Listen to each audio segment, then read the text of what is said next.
Mga kasama, 1:41 ng magandang hapon. Balikan natin si kasamang Grace Mariano dyan pa rin sa Senado. Ito ay kaugnay pa rin mga kasama sa pagdinig ng Blue Ribbon Committee kaugnay sa usapin po ng dengue vaccine program. Grace, go ahead Grace. Pakinggan na po natin ang pagdinig. Si Senator Richard Gordon na siyang chairman ng Blue Ribbon Committee ang maririnig natin ngayon. Your Honor, this is correct. I did not understand the last part. You're speaking like a Frenchman already. And you see, my French is not that good. Do you want me to repeat, Your Honor? No. And you spent 1.5 billion euros. Is that correct? I'm not aware of the exact number, but that's probably the vicinity of it. Correct, Your Honor. You are the Vice President for Asia and the Pacific, and you don't know how much research you spent? Because I'm not the head of the global R&D. It doesn't matter. I was in Procter & Gamble, and I was required to know everything about the company. So the number you said is around the right number. All right. $1.7 billion. Then vaccine is an investment for humanity, right? Could you repeat, Your Honor? It's an investment for humanity, ideally. Yes.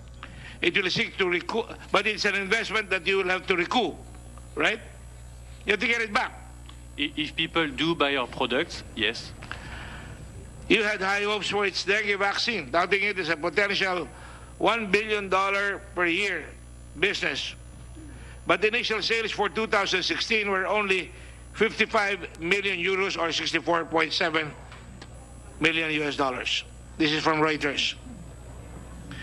Is it possible that because your CEO is usually given fat bonuses for great performances, and all of you get fat bonuses for sales, is it possible that you were willing to push everybody in this country to buy this medicine even if it was not ready?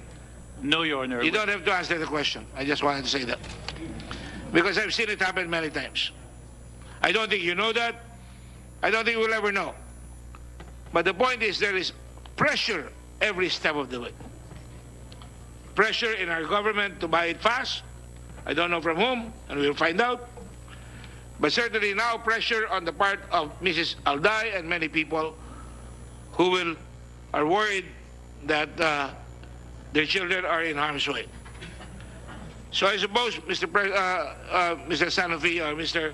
Thomas Triumph, very lovely name, triumphant, you have to make sure that you acquit Sanofi in this problem, because I am expecting the Secretary felt to do a lot more than just react.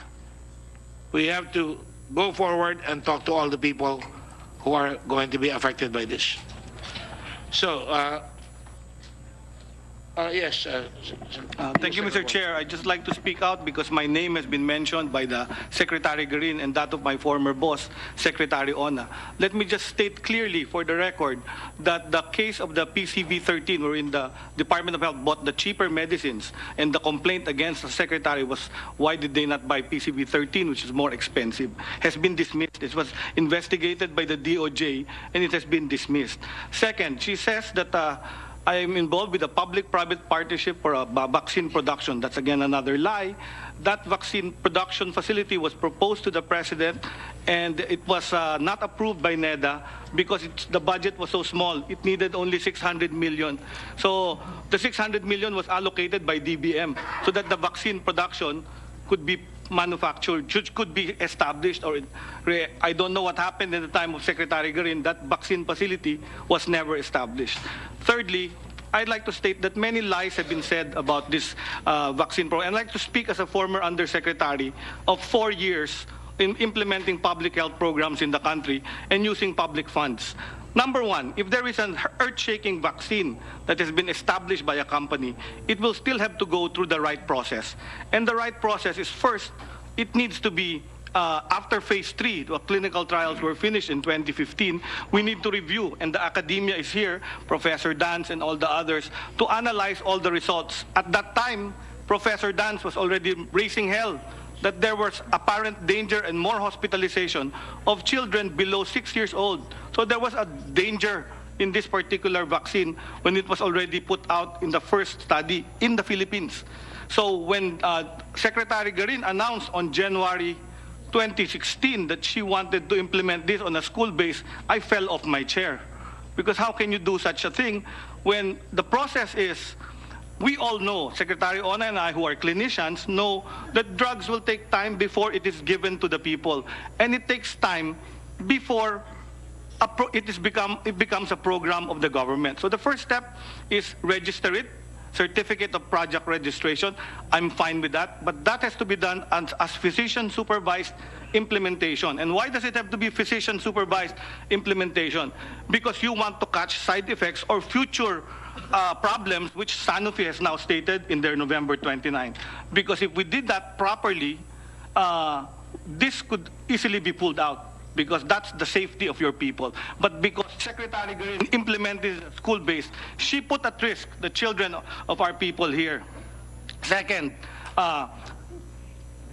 drugs to be purchased by government, whether 1 peso or 2 pesos, needs to be in the Philippine National Drug Formulary. The Philippine National Drug Formulary is the list of drugs that government is authorized to buy using public funds. If suddenly there is a new vaccine, you still have to wait to get that into the formulary. So if, let's say, the paper came out 2015, how the hell can you get into the formulary? So you ask the people in FEC to study all the research done and find out if it is effective and safe for the people and the government to buy. So if there is any question, we will not implement it. And the problem is, why will you ask for an exemption? That's shortcutting the process of safety for our people. Third, the money involved here. If you have money for a vaccine that is earth-shaking and very great, what I would do as Undersecretary and what the law says is I should go to Congress and Senate and ask for a supplemental budget. If this is not done, then what was done was illegal, because someone decided that 3.5 billion pesos of public funds be used for an unsafe and unproven drug. And the declaration of Sanofi in November 29 validates that. So these are my problems. In fact, I will pass on the microphone to Dr. Francis Cruz. He is an advocate and worked with the DOH before on implementation of immunization programs, so you can understand how these immunization programs are implemented. Francis? You have to ask my permission before you... I'm sorry, Mr. Chair, I'm asking your permission Thank you. to allow Dr. Francis Cruz to tell the hearing, to tell the committee how drugs for immunization are actually implemented or Go ahead, programmed. Dr. Francis. I will go to VACC. Ako po yun. Ay, ikaw ba yan? Ako po ang eksperto na resource person ng VACC. Ako po nagpunta sa VACC noong Mayo pa po. Nagbigay po sa kanya ng documents at pinaliwanag. Ano po pakay ko pagpunta sa VACC noon? Sabi ko po, at pinaliwanag ko po kay Attorney Ferdy Topacio, hindi na po kaya ng Department of Health na maimbestigahan ang sarili nila. Meron pong widespread cover-up na nangyayari sa Department of Health. Yun po ang payo ko kay Secretary Duque. Ang nakapaligid po sa inyo, mga nagtrabaho kay Secretary Garin. Yung kaklase nyo po, consultant niya. Mabait na tao po siya. Pero Shall we refrain from personalities? hindi, sinasabi ko mabebet pa para maano pa kayo. No, I'm telling you. Okay. Please, Your Honor. I am telling you. Okay. Do not attack anybody. Ano, in I gave a list to the Secretary. Your Honors, may I read my prepared statement kung pwede po? Sorry. Go ahead. Okay. Magandang hapon po, Your Honors. Ako po si Dr. Francis S. Cruz. Ako po ay isang doktor by profession. Public health at governance expert po ako. Ako po ay dating kawani ng gobyerno na nanilbihan sa Department of Health, Senado, Department of National Defense, Department of Labor, OWA, Philippine Embassy of Tel Aviv, at nagturo po ako sa College of Public Health, UP Manila.